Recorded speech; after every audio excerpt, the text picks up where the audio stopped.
sera le book haul du mois de juillet. Et je veux entendre les applaudissements, je veux les entendre. Applaudissez-moi, vénérez-moi. J'ai réussi mon challenge de juillet d'être absolument méga raisonnable. Les gars, j'ai moins de 10 livres, j'en ai 8.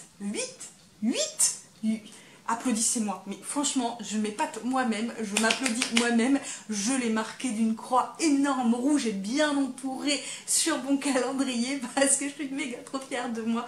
Pour le mois de juillet, j'ai été mais tellement raisonnable, sachant que sur les 8 romans, il y en a un qui est un cadeau puisque c'était 2 livres de poche achetés, un offert, et l'un d'eux en fait est un roman que j'avais oublié de vous présenter dans l'un des book hauls précédents que j'ai décidé de vous présenter sur le mois de juillet.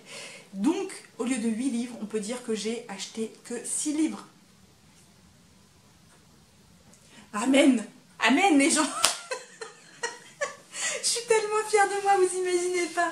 Bref, du coup, on se retrouve pour le book haul du mois de juillet, le book haul, le meilleur book haul de l'année 2022, je pense. Parce que le mois d'août, j'en ai un petit peu plus, même si c'est pas un énormissime book haul pour l'instant. Mais voilà, hein, oui. Bref, du coup, on ne tergiverse pas plus et on commence tout de suite. Je commence du coup par celui-ci, il s'agit de la charmante librairie des flots tranquilles de Jenny Colgan, publiée aux éditions Pocket. De cette autrice, j'ai déjà lu le premier tome de sa saga de la petite boulangerie du bout du monde. J'en ai également un autre de cette autrice que je n'ai pas encore lu mais que je voudrais bien lire un de ces jours. Et celui-ci me faisait envie depuis quelques temps, voilà, il me trottait dans la tête, j'avais aussi envie de me le procurer, j'avais bien envie de le lire. Et puis un jour j'ai craqué, je suis allée à la FNAC et je me le suis procuré. Donc ici on suit une jeune femme qui s'appelle Zoé, qui est mère célibataire et qui a absolument besoin de travailler. Elle va donc accepter le job de nounou dans un coin paumé d'Écosse, de 3 enfants qui sont un peu livrés à eux-mêmes puisque leur père est veuf et clairement fuyant. Et à côté elle va travailler dans une librairie pour remplacer la personne qui travaillait avant, et clairement ça ne plaît pas aux gens du coin qu'elle remplace en fait la libraire qui était là avant elle. Donc voilà, on est un peu dans ce truc encore feel good, voilà, du Jenny Colgan quoi. Je sens que je vais passer un bon moment, super doux, super agréable, voilà, le petit livre doudou qui fait très envie, qui me fait encore très envie, qui n'était pas prévu dans la palle estivale. On arrive déjà mi-août, donc la palle estivale de juillet-août pour moi se termine, mais bon, c'est pas bien grave. Je pense que je vais pas trop le faire traîner parce qu'il me fait super envie en fait. Et du coup, j'avais également pris en même temps le roman du chant d'Achille de Madeline Miller, publié aux éditions Pocket. Alors je sais qu'elle avait sorti également le roman de Circé. Circé m'intéresse moins pour l'instant, je suis plus intriguée par le chant d'Achille. Donc ici on va suivre l'histoire d'Achille. Je vous avoue que je n'ai pas trop lu le résumé, mais apparemment celui-ci, des retours que j'en ai eu, c'est un peu comme Circé. C'est un très bon roman, il est plein d'émotions, voilà, il me faisait très envie depuis très longtemps celui-là. Voilà, j'avais vraiment envie de me le procurer depuis un sacré bout de temps. Il fait malgré tout pas partie de mes priorités. Je pense que je le lirai quand je serai vraiment dans le mood, parce que apparemment c'est un roman fort en émotion. Et moi je suis, en fait ça se voit pas, hein, mais je suis quelqu'un de sensible, et un livre me font pas pleurer. Mais alors quand ils sont intenses, j'ai tendance à les refermer en plein milieu de l'action et de prendre un ou deux souffles avant de reprendre. Vous voyez le genre, hein. Bref, pardon. Celui-ci n'était pas prévu au programme, mais ça faisait des mois que je le voulais, donc c'était plutôt un achat réfléchi. Et j'ai quand même hâte de découvrir l'histoire d'Achille. Et comme c'était l'instant promotion chez la FNAC, donc 2 poches achetées, 1 offert, je me suis procuré celui-ci. Il s'agit du procès de la momie de Christian Jacques aux éditions Pocket, encore une fois. J'ai le premier tome d'une de ses sagas à cet auteur, qui était un tome, si vous voulez, un peu découvert, donc il était à moitié prix. Je vous avoue que j'ai pris celui-là parce qu'aucun des romans ne m'intéressait. Aucun des romans qu'on pouvait choisir ne m'intéressait. Et j'ai même pas lu le résumé, donc je ne peux même pas vous dire de quoi ça parle. Ça parle de l'Égypte, ça parle de momies, je pense que ça parle d'enquête, encore une fois, mais j'en sais vraiment pas plus. Parce que je vous dis, j'ai pas du tout le résumé. En occasion, j'ai trouvé le premier tome de Anno Dracula de Kim Newman, publié au livre de poche. Donc je l'ai trouvé pour 5 €. Je sais qu'il y a 2 tomes normalement. Et ça fait très longtemps que j'ai bien envie de me le procurer celui-ci et j'hésitais beaucoup. Là je l'ai trouvé d'occasion pour 5 €, je me suis dit que c'était tout bon. Voilà, du coup je me le suis procuré. Ici on est dans un steampunk, on est à Londres en 1888 et Dracula a épousé la reine Victoria et donc forcément il entend son influence sur tout le pays et il fait pas bon en fait vivre parmi les vampires. Voilà. Et donc malheureusement, apparemment si je me souviens bien, il y a des vampires qui sont tués là. Et on va demander à un certain jeune homme de mener l'enquête, il me semble. Je ne pourrais pas vous en dire plus. J'ai eu de très bons retours sur ce roman qui n'a pas tant fait parler de lui que ça au moment de sa sortie en grand format chez Brajlon, parce qu'il me semble qu'il est sorti chez Brajlon.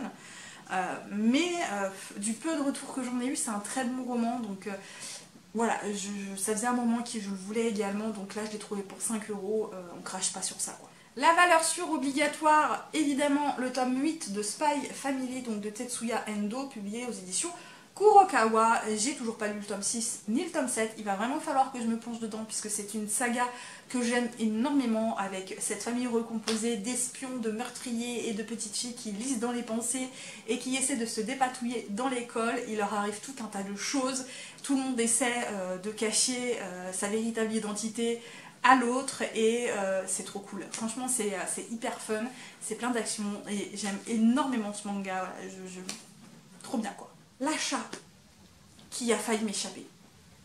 L'achat qui a failli m'échapper, que j'ai réussi à rattraper le coup, pour vous dire que j'ai eu le cœur qui a palpité. Il s'agit du tome 4 de In This World, de Guilty Pleasure, donc de Jun Togai Narcissus, publié au Chietaifu Comics, donc en collector. Voilà, cette couverture en collector, puisque j'ai les 3 premiers tomes en collector. Évidemment, j'avais peur de ne pas avoir ce tome-là en collector, puisqu'en plus c'est une édition limitée. Donc le 4e tome est beaucoup plus petit que les tomes précédents, mais on a encore une qualité graphique magnifique, on a encore une qualité d'édition topissime, donc avec des doubles pages que je vais vous déballer. Voilà. Double page, on va y arriver, voilà, qui font un peu poster, hein. Voilà, c'était l'achat indispensable. Je vous dis que j'avais peur de louper, surtout que ça fait 4 ans qu'on l'attend, hein, le tome 4, 4 ans les gars. Donc il était plus que temps, donc encore une fois pour rappel, on est dans un thriller boys love très sombre et plutôt bien foutu, et j'aime beaucoup, ouais j'aime beaucoup, et joie de ne pas l'avoir loupé. Autre achat indispensable, réception de la suite d'un Le sang et la cendre, pardon, de Jennifer L. Armentrout, donc ici Un royaume de chair et de feu, publié aux éditions de Saxus, et évidemment ayant le premier tome en relié, il me fallait le 2e tome en relié. Voilà, il n'est pas encore sorti du cellophane, et j'ai pas lu le résumé du tome 2, j'ai même pas encore lu le tome 1, donc ça va pas le faire, on est d'accord. Pardon, je voulais lire le tome 1 avant la sortie, enfin avant de réceptionner le tome 2, et finalement pour l'instant ça n'a pas encore été le cas.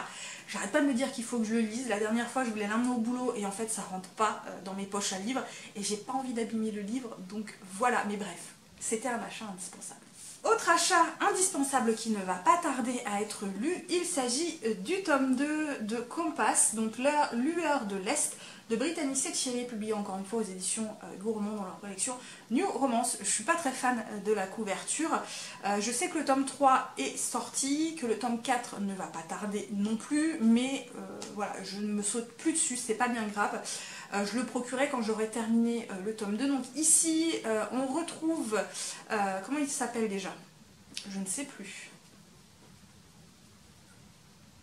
Je ne sais plus, donc l'un des personnages du tome 1 qui était adolescent, tout juste adulte, de 18 ans quand on le rencontrait dans le tome 1, là on le rencontre quelques années plus tard dans le tome 2, et on va suivre en fait lui et une autre jeune femme qui vont décider de coucher ensemble un soir et vont se retrouver quelques années plus tard, il me semble.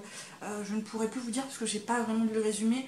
En même temps, pour moi, c'est du Brittany Setcheri, c'est de la valeur sûre, donc en fait, je me moque un peu des résumés, hein, clairement, hein, voilà. Bref, c'était un achat indispensable. Et voilà, j'en ai terminé avec ce tout petit book haul. Tout petit book haul. Encore une fois, je suis fière de moi. On peut m'applaudir, voilà, on peut m'applaudir. Très fière de moi je suis. Bref, du coup, on va s'arrêter là. J'espère que cette vidéo, encore une fois, vous a plu. N'hésitez pas à laisser des petits pouces bleus et des commentaires. N'hésitez pas à me suivre sur Instagram si l'envie vous en vient. Et également à vous abonner, à partager la vidéo autour de vous. Moi, comme toujours, je vais vous souhaiter de très bonnes lectures. À très bientôt pour une nouvelle vidéo. Et surtout, prenez bien soin de vous. Bye bye.